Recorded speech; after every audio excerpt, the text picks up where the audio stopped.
guys, welcome back. So I'm going to continue with part 2 of the lunar signs from Libra to Pisces. Sorry I had to interrupt the video. I tried to come back yesterday and continue filming it, but there were so many interruptions. I got 4 times interrupted, and a 5th time when I tried to record, my camera just started jumping from its tripod. So I took it as a clear sign from the universe. I was not supposed to film that night anymore. But anyway, if you have moon in Libra or moon in the 7th house, this is how the planetary energy might play out. As a moon in Libra, you are a lover of beauty. You appreciate things that smell good, that feel good, that sound good. You are a person that appreciates beautifully written words, beautifully written correspondence or emails or texts. You love words, basically.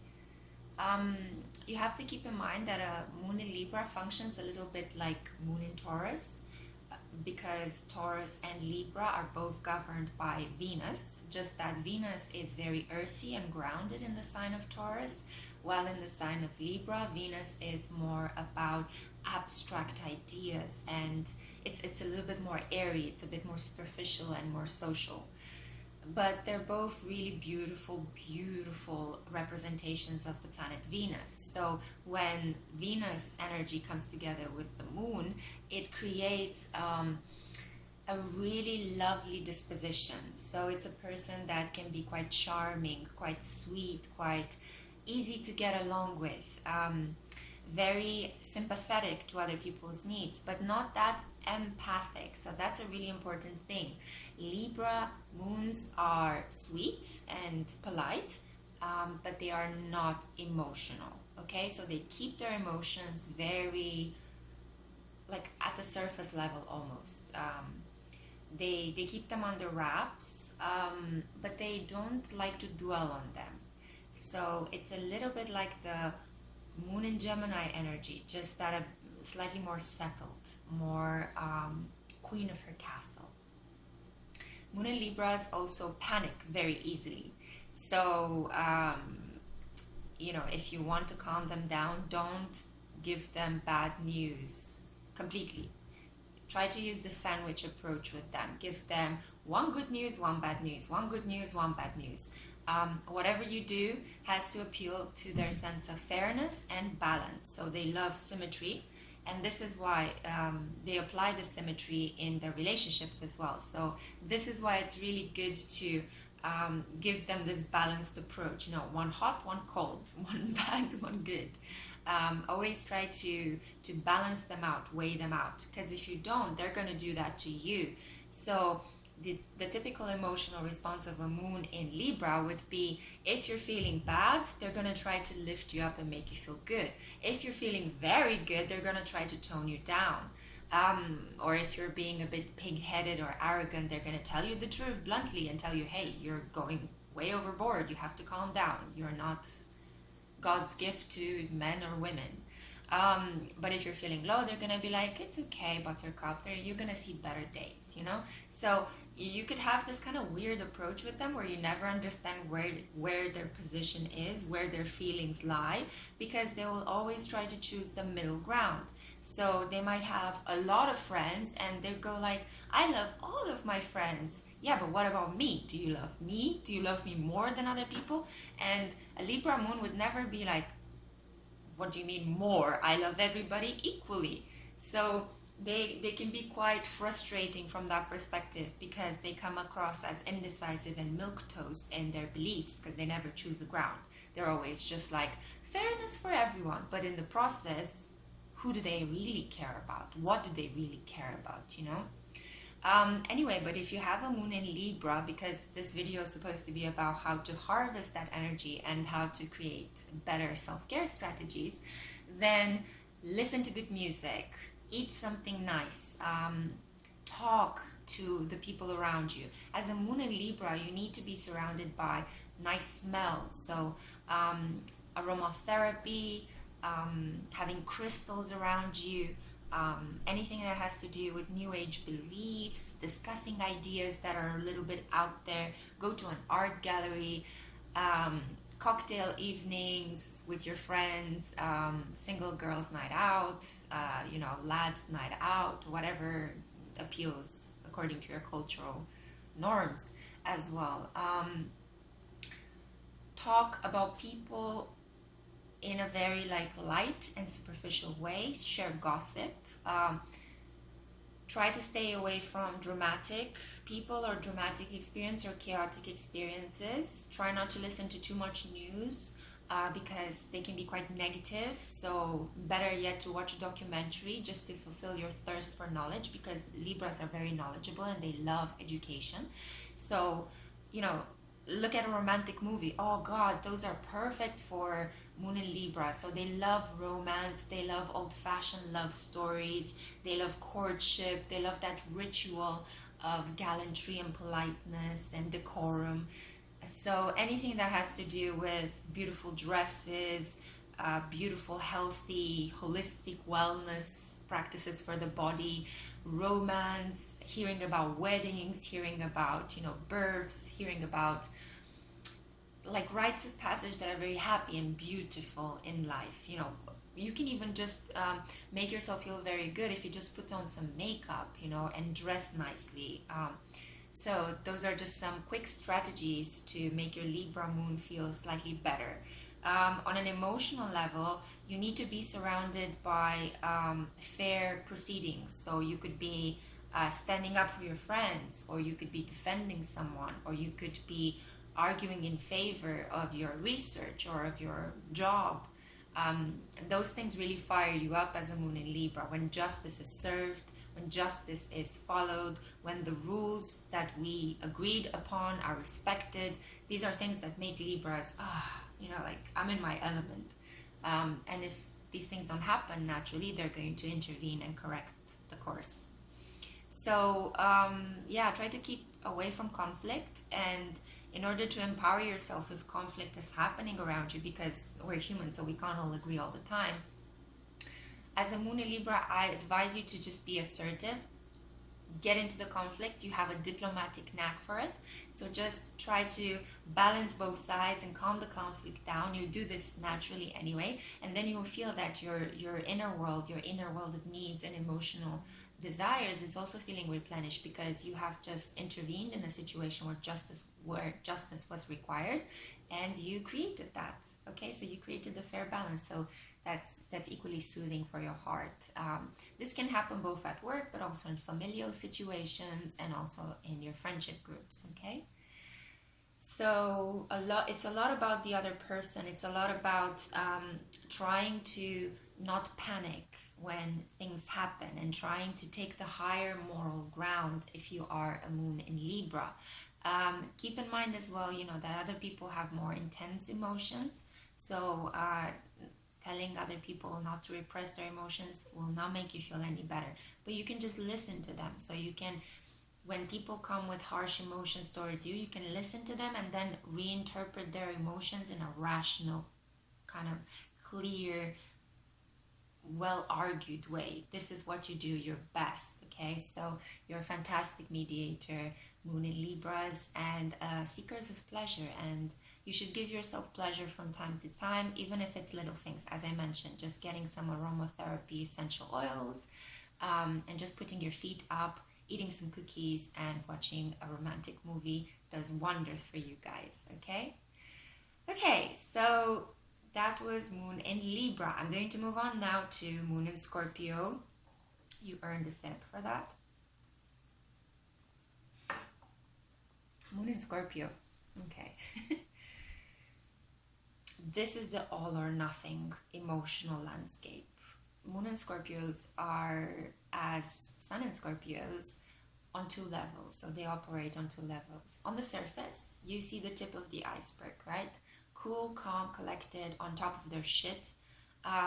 There are people that don't act very emotionally. They are very controlled. They are very analytical. They are very into their research and very good at acknowledging facts and stating them, compiling them, and putting them into a coherent whole. on a deeper level, it's the rest of the iceberg that is completely covered by, well, what happens on the surface. And that is the really interesting world. There are these kind of people that project one image in public and another image in private. And if alcohol or other substances intervene, then you will really get to see who they really are, because they tend to loosen up. This is very similar to how a moon in Capricorn operates. So very reliable, very sturdy, very rational on the exterior, very in control, but you can feel like when you sit next to a moon in Scorpio, in spite of the fact that they are trying to give you this, carefully designed PR persona that, no, they are reliable, they're rational, they don't give in to their feelings. Feelings, what are those? Come on.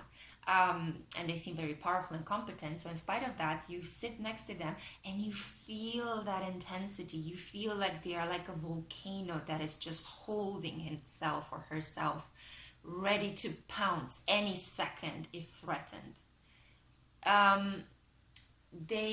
When they have these meltdown moments, and they do, because the moon has its cycles, and it grows and it descends and it turns full and then it turns new, they are affected by this, in spite of the fact that they might not like to acknowledge it. But yes, moon and Scorpios, the lunar cycles affect you too. Fight me on this if you want. But they're a water lunar energy, just like moon in Cancer, just like moon in Pisces. So they are affected nonetheless. And they are affected in very bizarre ways that are not very conscious to them. So as I said, they like to see themselves as being in control of their emotions and not at all giving in to them. They think it's a sign of weakness most of the time when people give in to their emotions. And this can apply to both moon and Scorpio women, moon and Scorpio men. However, sometimes a meltdown happens. Somebody comes, screams at them. Somebody breaks up with them. Somebody, in some situations, there might be some sexual aggression happening. There might be some financial manipulation happening. So something that affects core needs in them, the need for intimacy, the need for financial security, the need for a safe home. If those things are threatened, then all of a sudden, boom, it's like the volcano erupts, and they might lash out in ways that are very intense, in ways that are completely burning their bridges and completely destroying the relationship that they had with that person. So they have to watch out for that. The worst that they could do is kill somebody. Like, that is horrible, and I really hope that will not happen. But that's in pathological cases. But like a normal moon in Scorpio, when they have a meltdown, they could talk very much, they could raise their voice, they could be quite angry, they could pinpoint all of the things that they noticed about you. And wow, they are great at observing and analyzing other people. So they're going to bring all of those things up, and they are going to dominate you to the ground. So they will remember all the receipts that they paid. They will remember all those moments when you forgot to say goodbye, hello, and hi, or I love you to you. They will remember those moments when they were by your side, and they have dates and numbers, and they have they bring in all these facts, and they completely discharge them on you. If they think that they are being unfairly attacked by you or unfairly treated by you, and they did not expect this, so they consider it a personal betrayal, so they are lashing it out at you with whatever they have. So it's the famous Scorpios thing, right? They are just injecting that poison in you because you threatened them. You are about to crush them under your boot. However, if they have done something wrong, like slept with other people, maintained secrets away from you, tried to dominate you, thought less of you, but you were actually a really kind person and they fucked around with you, and you lash out at them, here is the thing. They will acknowledge that they have acted like a dick, or, I don't know, an asshole. I don't know, I was thinking about the female equivalent to that. Well, I want to say it, but it sounds very harsh, so I don't want you to take this down. Anyway, they've acted poorly, and they will respect you. Yeah. So if you are a kind person and you stand up for yourself, they will actually respect you. And guess what? They will grow even fonder of you because they realize, So this person is not only kind, but they are also just and fair, and they can stand up for themselves. This might be a worthy ally for me to have on my team. So there are these two sides to them, and you have to be quite strong to deal with them because they are also quite strong individuals as well. They might appear vulnerable in those moments when they have the meltdown, but don't be fooled. They're gonna bounce back up, and they're gonna be again like this wall of distance and coldness and rationality, especially if you deserve it, if they feel that what you have done to them is something that you deserve. So that's kind of like the characteristics of a moon in Scorpio. It's not easy energy to deal with. They can be quite obsessive. So if they attach to somebody, they can form these obsessive admirations towards people. They can channel those obsessions very nicely into a lifelong career in a certain profession. So let's say they fall in love with a great explorer. You know, they are obsessed with David Attenborough documentary, so they become an explorer themselves, and they travel and they see the world. Or they become obsessed with they fall in love with a person that is maybe, I don't know, a designer or something like this. So they start designing clothes because it makes them feel closer and intimate to that person that they can't have, and they end up becoming a really great designer, you know. So it's all that passion and drive that they put into things that inspire them from the relationships that they have. Oh, does that sound correct? This sounds a bit complex. Okay, so sorry. I think I'm getting super complex into this. So basically, they find people, they fall in love with them, they admire them. If they can't have those people, they most of the time put their intense passion into something to match that energy. And they end up actually working in the field of that person that they fell in love with. Or maybe, you know, they tend to sublimate what they usually do. Their feelings. Sorry. What they usually feel, not do. This is getting me like, oh, a little bit dizzy. It's quite intense energy. Okay, so how can you replenish if you have a moon in Scorpio? Well, you could watch crime series. You could spend countless hours on a love project, whether it is, I don't know, building a train line in your basement, or refurbishing your house, or redesigning your car, or I don't know. I hope it's not stalking your ex on Instagram, because this could be also a favorite pastimes of Moon and Scorpios. But you're quite a powerful person, and you can manifest a lot of wealth as well. So you could be just, I don't know, in real estate, or you could be like, you know, shifting, refurbishing houses and then selling them at a better price. Or you could be conducting research. Maybe you're training to be a doctor or a lawyer. You know, like fantastic surgeons are born in the sign of Scorpio, because they are very swift and precise at cutting whatever is no longer working, you know, cleaning away the toxicity. Morticians as well, you know, slaughterhouse managers, all sorts of things, jobs that other people wouldn't do, but Scorpios are like, hey, yeah, okay, somebody has to do them, right? And if the pay is good. So all these kind of intense things. So you could research, you could get involved in a really intense, like binge watch a really intense series. I recommend The Fall, The Killing, Hannibal, all these like amazing series that are out there about the psychological underpinnings between, you know, like serial killers and empaths, because that's a really fascinating relationship that Moon and Scorpios might be drawn to. Solving mysteries, you know. So one way you could do it is just go into one of those escape rooms with your friends. That could be a great way to just deal with this kind of mystery energy, or just visit remote places. You know, visit the Man of Store in Scotland, or go on a completely like by yourself, one man or one woman adventure in New Zealand. So like exploring some really like potentially risky but beautiful places. That could be something intense that would kind of fire up your passion. Another quicker way to actually fire yourself up is, you know, sex. So again, just like a moon in Sagittarius or moon in Leo or moon in Aries, you burn at a higher intensity than most moons. So instead of resting, you might be wanting to be engaged in intense copulation. So yeah, those could be other things that could really help restore you. And finally, one other thing that I could recommend, the occult. Okay, but be careful because there is light and dark magic, and I would suggest going for the light because naturally, as a moon in Scorpio, you are super intuitive and sensitive. In spite of the fact that, as I said, you don't project that image, people don't see you as that because you carefully work on being seen as powerful, but you are very sensitive inside and you pick up the psychic frequency. So be careful with black, dark magic.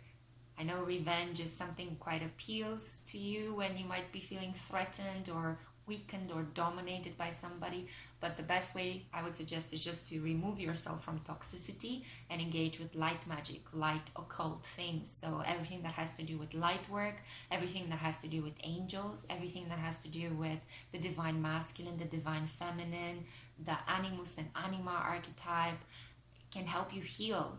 And you are naturally a great healer, so you can help heal others then once you master these kind of occult practices, spells and incantations and, you know, protection rituals. So those will help you keep your energy freer flowing, and it could help you handle other people's energy in healthy, sane ways rather than in potentially illegal, criminal ways. Okay, so that was quite intense. It's not as dramatic as it sounds. I just wanted to cover a lot, and a lot of different things. But Moon and Scorpios are just like normal moons, like a lot of us. It's just that they're a little bit more intense than the usual and quite complex, okay? So they have quite traumatic upbringings, raised by people that might not have had time for them. So they're very good at being self-starters and individualists, but they can use that to help other people, teach other people how to be stronger and more empowered and stand up on their own 2 feet. Okay, so that is if you have Moon in Scorpio or Moon in the 8th house. Okay, balance out those dominant, domineering energies. And yeah, as I said, one way to do that is through physical engagement, if you know what I mean. Anyway, moving on to my favorite, Moon in Sagittarius. Hello! Or if you have Moon in the 9th house, this was supposed to be a dedication to you because I'm trying to couple it with the first video that I have done. Grammar at this hour. What is happening to my brain? Let me just take another sip. Okay, so Sagittarius energy. Woof, I already feel like super empowered. Moon in Sagittarius. It's not that complicated. I hope that you're happy to hear that after just talking about Moon in Scorpio. Moon and Sagittarians are optimists. They are those people that no matter what happens to them, they keep a smile on their face.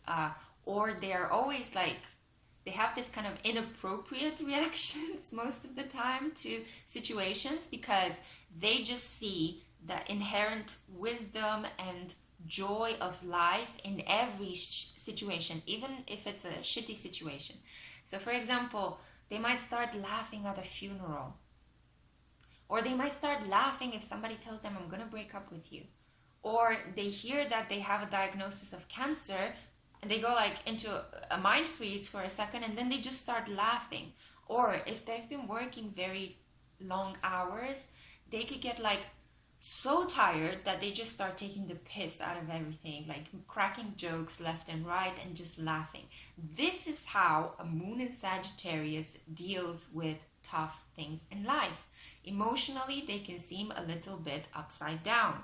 I mean, some people might take offense and might feel like a Moon in Sagittarius is completely like non-empathic and not caring about other people's feelings, or not observing the ritual and like feeling things as you should be feeling them in the right context. But a Moon in Sagittarius is about freedom, and this is about emotional freedom. So who cares what is the appropriate reaction as long as you have an emotional reaction?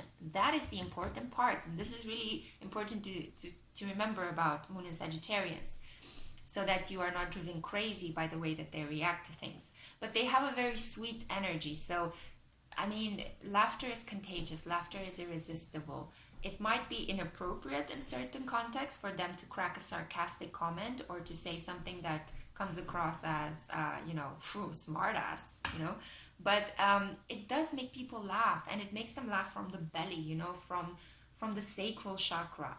So it's this healing energy that they project onto people, and they do it in the only way that they can understand, which is laughter, making fun, sarcasm, okay, irony, being the wise ass in the room, okay, that just says a really ironic comment at a time when people were having dire arguments, you know, just to make the atmosphere in the room lift up a little bit, you know, because they hate it when things are soul crushing. They hate it when there's this darkness that is surrounding this vital human force inside of our bodies. So they act unconsciously almost on that. They want to reestablish this faith, this optimism, this come on, get up and go attitude. It's not that bad.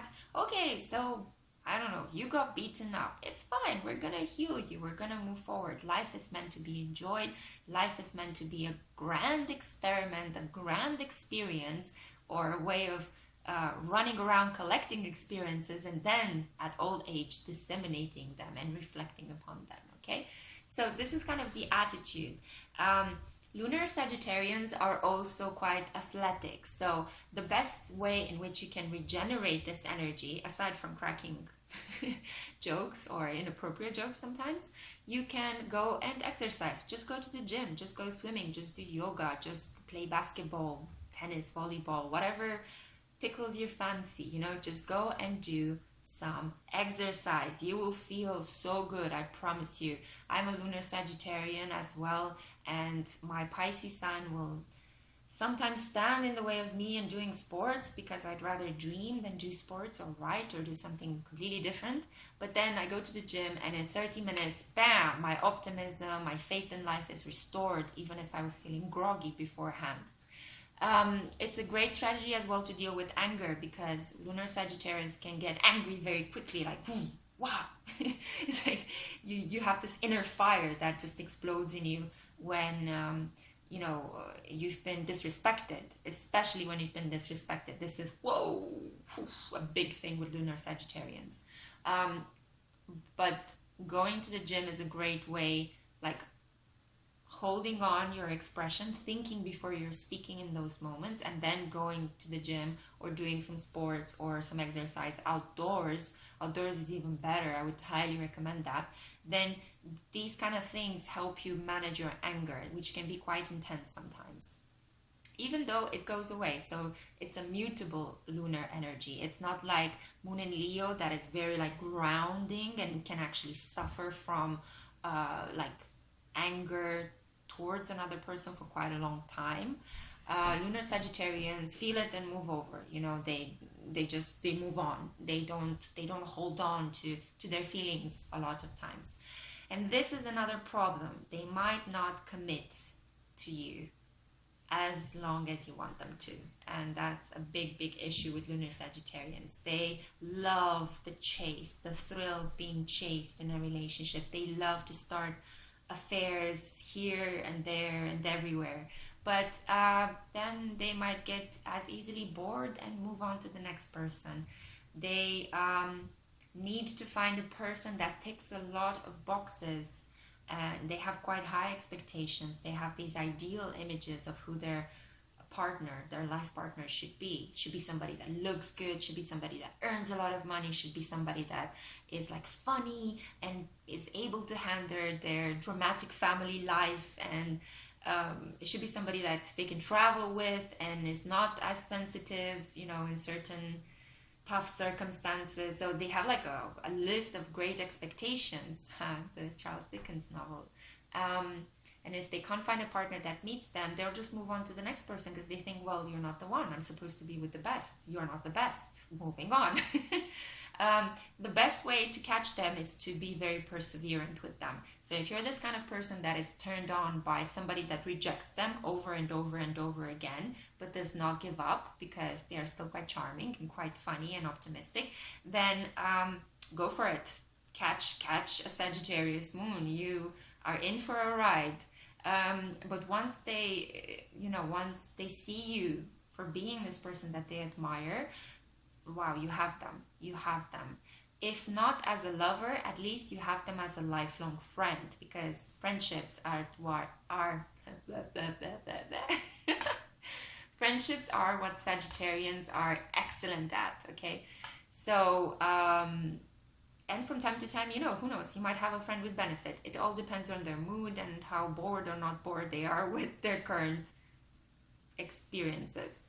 Let's just put them like that. Okay, anyway, so they're fun, they're friendly, they are exciting, they inspire you, and they bring a lot of optimism.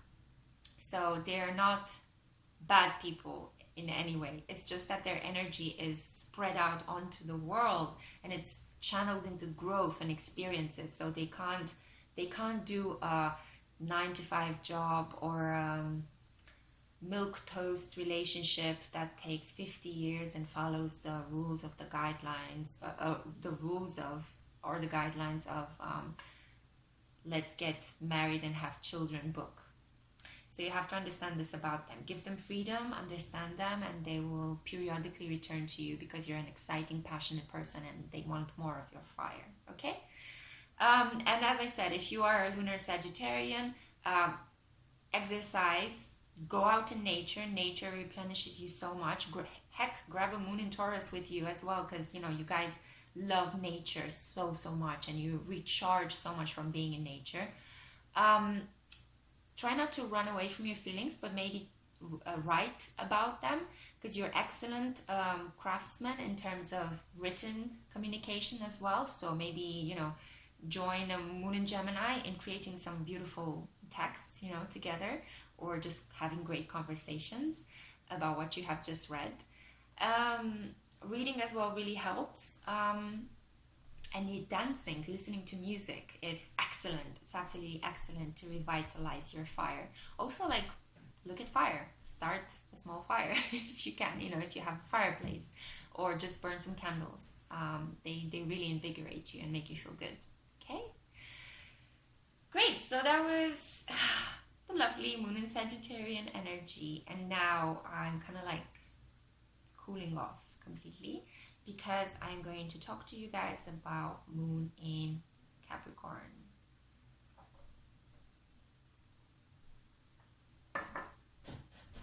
This is the boss moon. This is, some would consider it the downfall of the lunar energy. Why? Because the moon, it has, I've kind of described it, especially in the Moon in Cancer section. The moon is this intuitive, lovely, feminine, guided spiritual energy that relies on feelings primarily, while a moon in Capricorn is ruled by Saturn. So it's a Saturn-Moon conjunction. I've written a post on my website about that. For those of you that are interested, for those of you that have this Moon-Saturn conjunction natally. But now I just want to talk about how a moon in Capricorn is slightly affected by the Saturnian influence. It's very tough, I'm not going to lie to you. Much like a moon in Scorpio, a moon in Capricorn is not expressive emotionally. They are even one notch higher, in the sense that a moon in Capricorn does not even have that deep intensity that a Scorpio moon has. They just are very cold to their own emotion and to the emotions of others. They start off in life feeling quite emotionally controlled or repressed. Maybe they grew up in a family where they were taught from an early age that emotions are bad and that they should be kept controlled, at bay. So they grow into adults that are very controlled. They see expressing emotions as a sign of weakness, and what they do instead, because they are aware that they have a very flat line for expressing emotions, they learn how to present their emotions in a way that can bring them success, because they are very aware of public status of their persona. And that's not a bad thing. It helps them survive, and it helps them achieve positions of power that other people might shrink from. But it's very interesting how they perform poker faces, for example. So a lot of the people that have a moon in Capricorn become judges, they become politicians, they become, they are born into royal families, for example. And it's interesting because in those environments, it's exactly about that. It's exactly about being stern and objective and not showing any emotion, because showing an emotion might betray your position in a certain situation. And you don't want to show that. You want to show that you're fair, balanced, objective, and rational. Okay? So it's really fascinating that if you have a friend that has a moon in Capricorn, so coming down from the heights of powerful people and powerful lives, but if you just have a friend or know somebody, or you might have a moon in Capricorn, usually your expressions might be when something fantastic happens. I don't know, somebody gets engaged or a baby's born. Your expression might be like, great. You know, it's not projected onwards. You might be feeling incredible inside. You might be so happy as you feel a sense of warmth inside, but you're not eager to project that on the outside. So you're just mostly like, ah, okay, good, fine, super, great.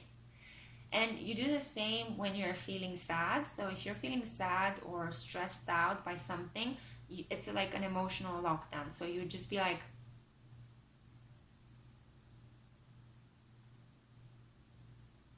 you know, so the expressions are very tightly controlled. Sometimes you might explode in anger, especially if you're a moon in Capricorn man, because that is seen as a sign of like traditional manliness, and you restore your authority in this traditional way by showing anger, by, you know, reclaiming your authority.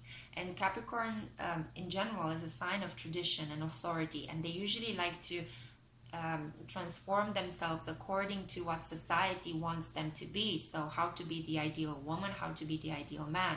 So in the case when you have a moon in Capricorn is this concern with how to feel like an ideal man and how to feel like an ideal woman. So women with moon in Capricorns might work a lot on showing nurturance, patience, but they won't do it in a way that a moon in Capricorn does it, where a moon in Capricorn, you can see that they betray their emotions so quickly. It's like they tear up instantly when they hear a sad story, or they just grab somebody quickly at the right time. A moon in Capricorn woman, you might see them going like, I understand. So almost like a very thoughtful therapist. And there is a beauty in that as well, because we sometimes need these people to rely on them emotionally, and this is what a moon in Capricorn usually exists for, so that it can contain and hold other people. They're a very strong sign, so much like a sun in Capricorn, who is the provider par excellence. A moon in Capricorn woman or man is the holder, is the emotional holder. So they make excellent therapists, excellent therapists. Very fair judges, very poker-faced, judges and politicians. So they do acquire wealth in their life through this emotional control that they exert. So this is why they attach themselves to this persona that they constructed. Okay, so now you might feel, great, well, what can I do as a moon in Capricorn to feel myself better if I'm actually just so detached from my emotions? The best thing to do is buy something that you enjoy, or allow other people to give you certain gifts. Make sure that, go over your checks and balances. Make sure that you have all the necessary food in the pantry.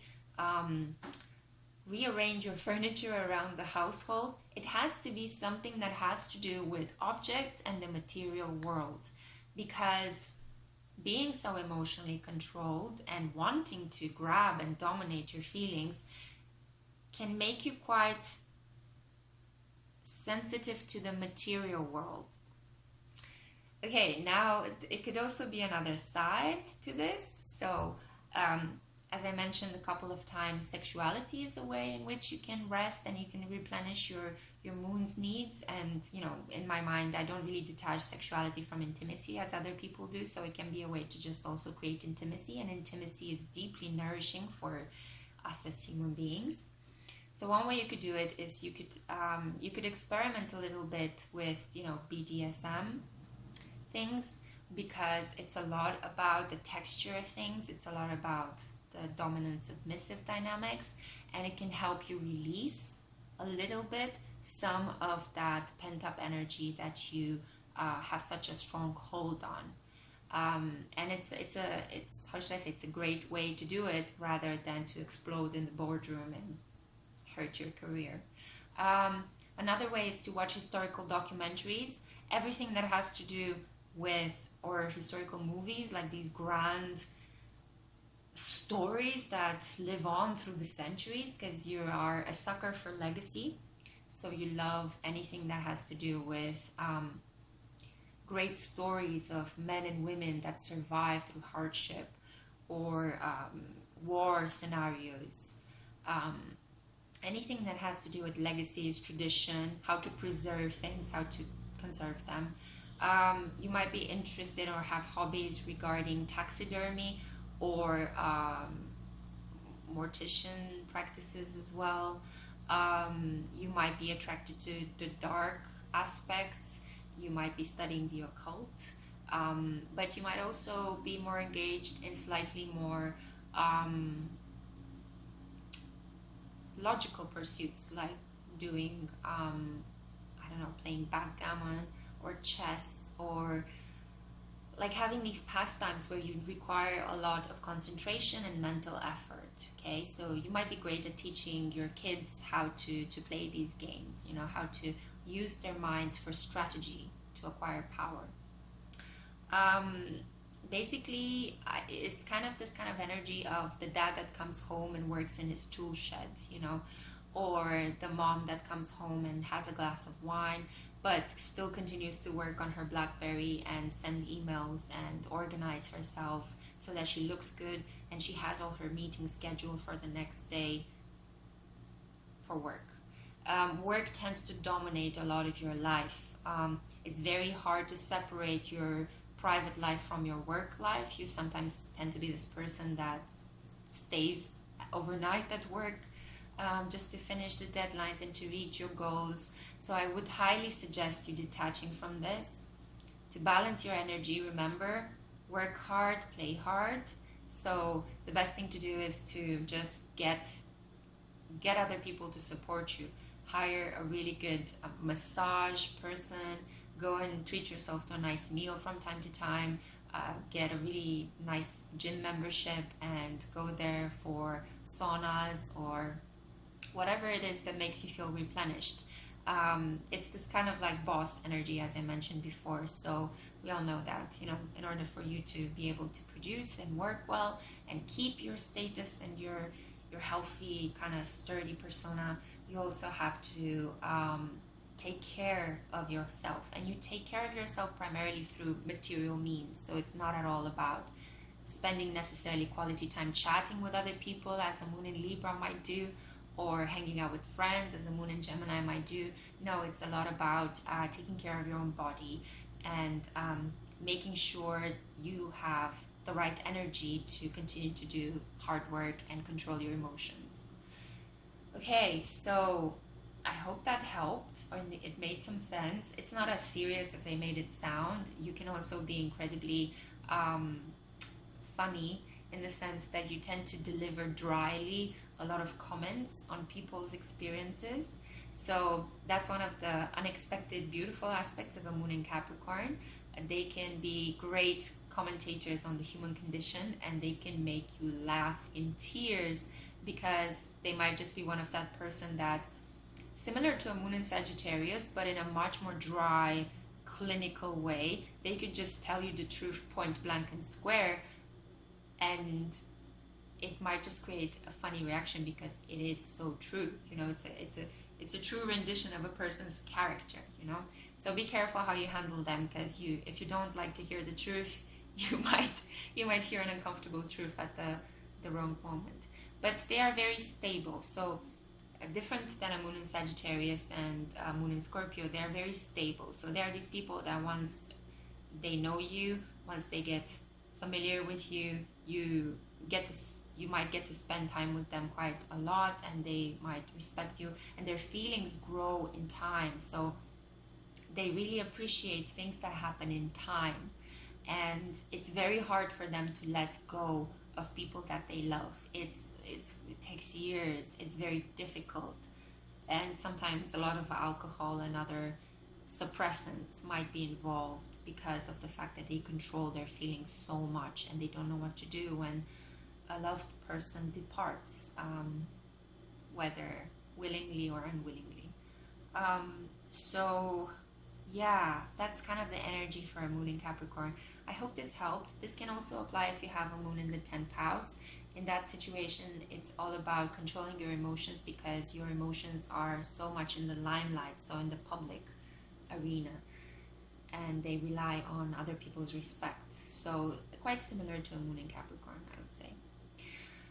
Okay, so I'm down to the final two signs, the external planets of Uranus and Neptune, and how these interact with the lunar energies. So, if you have a moon in Aquarius, you are a little bit of an eccentric.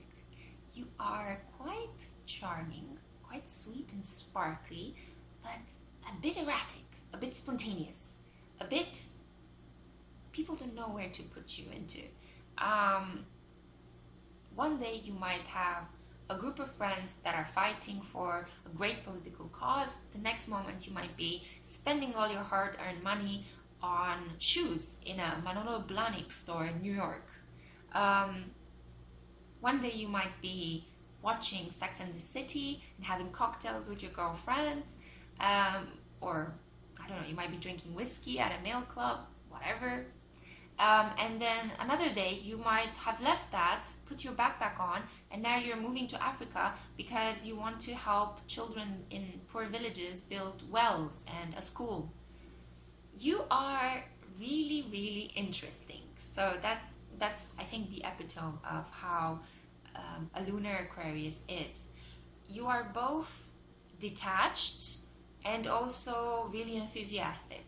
So very different than a moon in Leo. You are basically the opposite of a moon in Leo.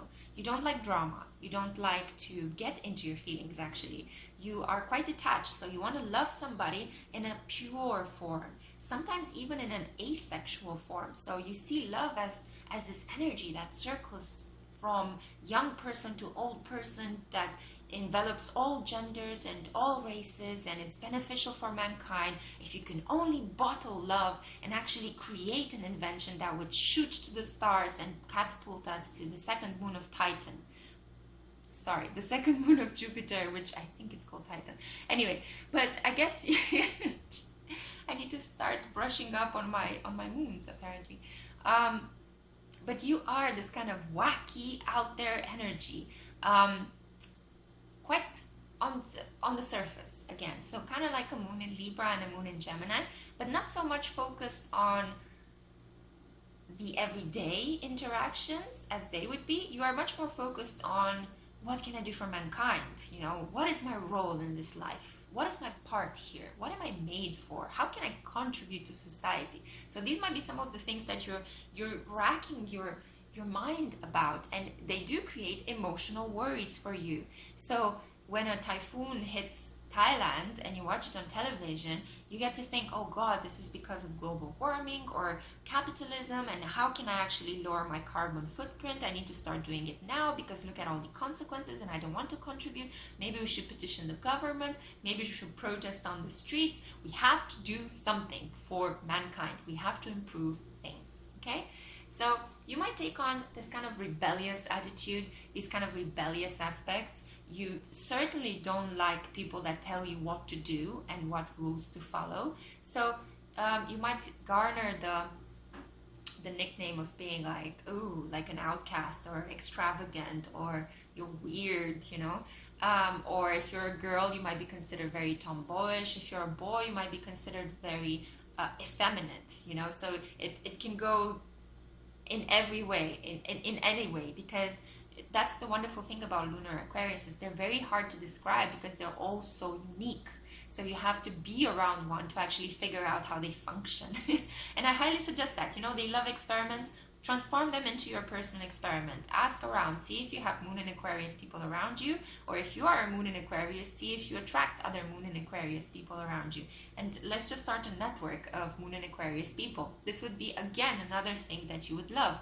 To design a website, to join a group, an online group, to buy gadgets, technological gadgets, to watch sci-fis, you know, to go to Comic-Con dressed as your favorite characters in the sci-fi you just finished watching, you know.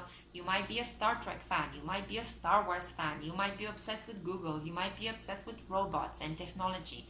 You are actually maybe even dreaming about potential new worlds and how we could live based on harvesting things from the earth, you know, or even from the sea. Perhaps you're thinking about the newest type of food that could help sustain us beyond 2050, you know, things like that. Maybe your favorite movies are things like Blade Runner, you know, or Waterworld, or God knows what other movies that are about, you know, depletion of resources in society and how people cope in dire circumstances and those things, or the interactions between robots and people. So you've got a very out there forward-thinking mind. You've got a very tolerant spirit. So lunar Aquarians are very easy to get along with because they are so friendly, because they are open, and they usually don't lie because they don't see why they should lie. They don't understand why people lie in general, when you could just be yourself. You know, that's the whole point, or so they think, of mankind's existence. We are brought into this world to be ourselves, and they are quite militant about being themselves. So they might push people away sometimes by being too drastic. You know, they might judge people who don't share the same beliefs that they do. So watch out for that, okay? You don't want to push once you join a group and you become basically the manager of that group or the superstar in that group, which lunar Aquarians usually do, you don't want to push that away. The ways in which you can nurture yourself, as I said, is through technology and through communication with other people. You definitely should not be alone. If you are alone, it's going to drain you.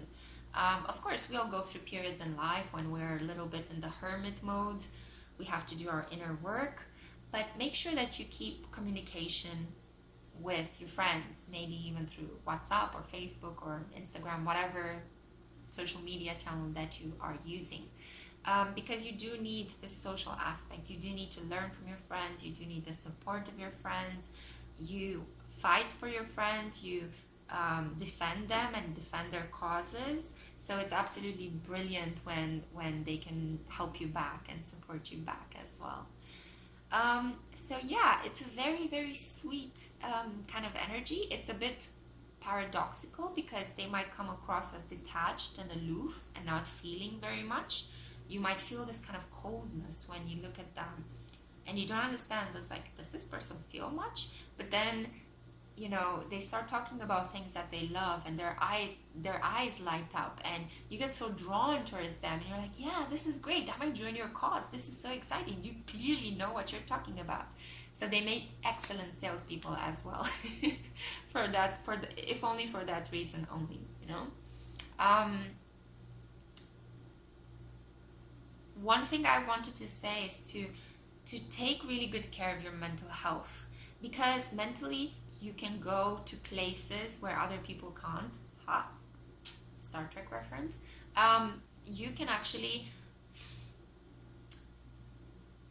can get worried by imagining too much what will happen in the future and by following too many intellectual lines. So make sure that you find somebody that you can talk to about your feelings, because Okay, I think it's incredible how many times this video was interrupted and also how long this video is, but I'm gonna persevere, okay, because I love you guys and I want to give you some content. So, Moon in Aquarius, I was just saying that you can see a sparkle in their eyes. They are people that might seem as if they lack in self-confidence, but they are actually loving in a quite detached way. It might seem paradoxical, but they don't like to get into their feelings too much. But they want to help you. They want to be by your side. They want to be your friends. They want to give you advice. It's just, don't get too deep with them. Don't tell them too much about your deep, intense feelings, you know? A moon in Scorpio might not fare so well with the moon in Aquarius, but they can work very well together. They're both very good at research. But for example, a moon in Cancer might find a moon in Aquarius zany to the extreme. And a moon in Aquarius might find a moon in Cancer completely all over the place and messy. Too much in their feelings. Moon in Aquarius need groups. They need their friends. They need technology. They replenish the best when they play computer games, wrap gifts for their friends, design little things that they can share with others, whether it is creating YouTube videos that they can share with their followers, or participating in a sports group, or being part of a knitting club, or I don't know, taking care of pets together, having a mixed interracial family, a patchwork family, as some like to call them. All sorts of innovative, unique things that they could think of. They might start their own secret societies, or groups of rebellious people. You know, they're very good at protesting. They're very good at writing those pancards and protesting in front of the government. Anything that kind of plays into their rebellious role. They are not at all explosive. They're not at all dramatic in any way. They're very easy people to get along with. So what you get in terms of peacefulness, you kind of lose in terms of deep emotion with them. But I think it's a fair trade-off, because they are very sweet, gentle, loving souls, and they are deeply, so they are kind. They are kind people. Sometimes this kindness might be masked by more superficial pursuits. So they might be dealing with their feelings by engaging in shopping therapy. That's a big thing with Moon in Aquarius. They might overly focus on a pair of Manolo Blahniks, or binge watch Sex and the City, when actually they should just talk to their partner about how this relationship is no longer working anymore. So they tend to postpone feelings. They tend to not want to deal with them, because they don't know what those things are, and how are they useful, and how can we actually, why, nah. You know, they'd much rather have a conversation about abstract ideas and about things that other people do, and new designs that we could do to improve. So they think about the future. They're not so much in the present. And they are definitely not people to dwell in the past that much. If they dwell in the past, it's only because they forgot to deal with their feelings so much in the present that they can't see a future anymore. So they have to deal with the past. And this happens quite cyclically in their life. Usually there is an event that spontaneously occurs, and it boosts their awareness. So they work similarly to Scorpio, but in a much less, in a much more electric and nervous kind of way, and less deep and intense and emotionally hurting kind of way. Overall, Moon and Aquarius are a delight to be around. I really like them. They are great people to talk about everything in the moon and the stars. They don't judge people based on the kind of conversations that they can have. They might judge them based on their affiliations. So they could be quite picky about people that might be stupid, or not evolved, or not in the same frequency as they are. But overall, I have to say that there are some of the most tolerant people I've seen out there. So to recharge your moon in Aquarius, as I said, engage with new technological developments, buy a new technological thing. You can shop as a form of therapy, but try not to go into credit card debt, because that will only make you more worried and frustrated. Be around your friends, definitely be around your friends, and exchange ideas. Talk your feelings through. This is how you gain awareness, and this is how you can overcome some of the things that are bothering you, and create things for others. Invent new things, put your creativity into motion, because wow, you do have a lot of creativity. Okay, so that was Moon in Aquarius, and I'm going to quickly move on to Moon in Pisces before other events happen and interrupt this video. And it's a really long one because, hey, Jupiter energy maximizes and exaggerates everything. So yeah, I'm going with it. Okay, my long-suffering Pisces, how are you guys? Okay, I'm sending you lots of love. Moon in Pisces especially need a lot of love. They are boundaryless lovers. They are people that express their emotions most of the time by crying. Okay, they have an instant crying effect. They are those people that film directors love, because they can easily think of a sad thing in the past and just start crying. Or when they are very tired, they just cry. They don't even need to cry dramatically. It's just tears running down their face, because they are a water sign. They are the water sign, Pisces, right? And very mutable. The good thing about it is that they never stay too long in their feelings. So they can easily shift through their feelings. One day they might feel low, then they feel good. Then they feel low, then they feel good. It's a little bit like the Moon in Cancer energy that I talked about. But they are not as conditioned or tied into their feelings to their family or to someone in particular.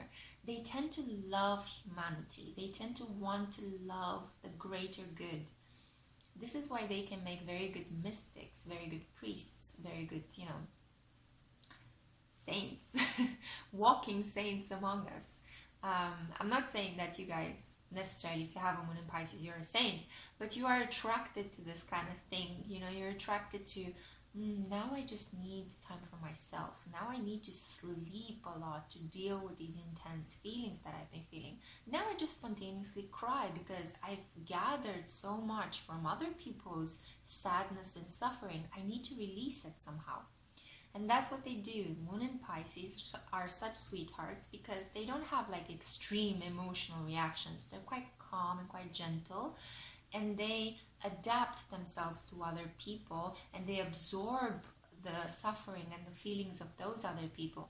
So one thing that happens with them, much as with the Pisces sun sign, is that they need to differentiate. So they need to distinguish between what are my feelings and what are the feelings that I just took on from other people's misery and sufferance.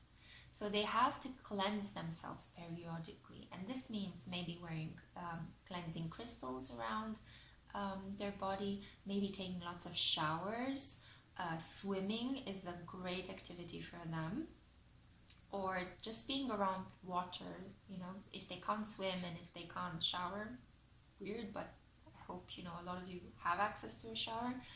But if you can't do that and you're feeling bad, maybe somebody said something at work that bothered you, take a 15 minutes lunch break or a coffee break and just walk around your neighborhood if you happen to live close to a body of water. Trust me, it's going to make such a world of difference. It just purifies you. Look at water fountains, look at videos online of rain falling. Anything that has to do with water, drink a lot of water, wash your face, put your feet in water and warm water at the end of the day. Put yourself in a nice, calm, soothing bathtub. These are things that cleanse you periodically. You feel in your element, and then you feel like you're ready, recharged to take on the world again. But allow time, okay? You are much like a Moon in Capricorn. You need a bit of time to process everything that you're shifting through. You might also be the kind of person that sometimes you might not be there presently, So let's say you are at a dinner party, and if you're a moon in Pisces, you might get carried away by a fantasy all of a sudden. And people talk to you, they see that you're there physically, but you're not there mentally. You know, like you're somewhere in your daydream. Maybe you're daydreaming about your crush, maybe you're daydreaming about a beautiful life. And it just, you know, like you can easily shift out of the present and go into a sort of like dreamlike escapist fantasy. This is beautiful, especially if you can harness it and put it down. Like if you can write stories, if you can create art, if you can create, I don't know, maybe social media things for people and share your experiences, share your dreams with them, you are definitely going to enrich people's imaginations. You're going to turn them on, you're going to stimulate them. It's really beautiful. Like the types of fantasies that Moon and Pisces create can be very nourishing to the spirituality of other people. So definitely share them with other people. And people might make fun of you for that, or they might think, oh my God, you're like so head in the clouds. Don't listen to them. It's deeply nourishing for a Pisces to have these moments of escapism, as long as they don't derail into addictive consumption of drugs or alcohol or chain smoking or things that harm them, you know, things that really, when they take other people's energies to such an extent that they start, you know, hurting their bodies and hurting their minds and suffering too much, then you have to say stop and draw a firm boundary and regroup. Go on a holiday, as I mentioned, you know, sleep a lot, rest, put your feet up, let somebody else take care of you, because people do want to take care of you, because sometimes you look so vulnerable, you look so sweet, you know, you've got this really nice energy that attracts children, animals, and other vulnerable creatures towards you. You know, elderly people might really enjoy your company as well, because you're very soothing, you know, very wise and soothing. You might also, and this is something very weird, but I've noticed it because I dated a lot of Moon in Pisces, so I have experience with that. You might watch a movie and you might think you are a character in that movie, especially if you really liked it. If a Moon in Pisces listens to a song, watches a movie, or is touched by a book, by a story, they, for a couple of days afterwards, feel like they are part of that world. And it's very hard to pull them out of that. And I won't suggest you pulling them out. Much like a person that is sleepwalking, it's dangerous if you pull them out. Please let your Pisces fantasize and be in that world.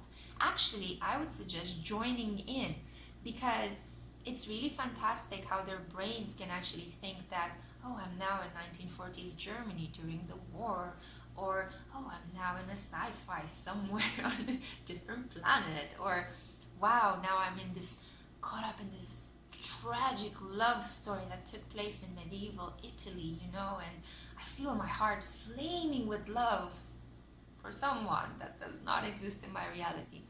But these things make them sparkle, these things rejuvenate them, these things replenish them. And then, as they come down with their feet on the ground to reality, they might actually bring some pearls with them. They might actually create some, you know, inspire them to, hey, you know what? Maybe I should take a trip to Italy. I've been putting that off. Or, hey, you know what? Maybe I should change my environment a little bit. So they come up with really nice, practical things, but you have to let them dream a little bit. And don't be worried. When they are dreaming, it's not like they will forget to take care of themselves. Sometimes they do, if, you know, they haven't been properly taught or raised. But when they don't, when they fantasize, they can also do other things at the same time. They're a mutable sign, much like Gemini, Sagittarius, and Virgo.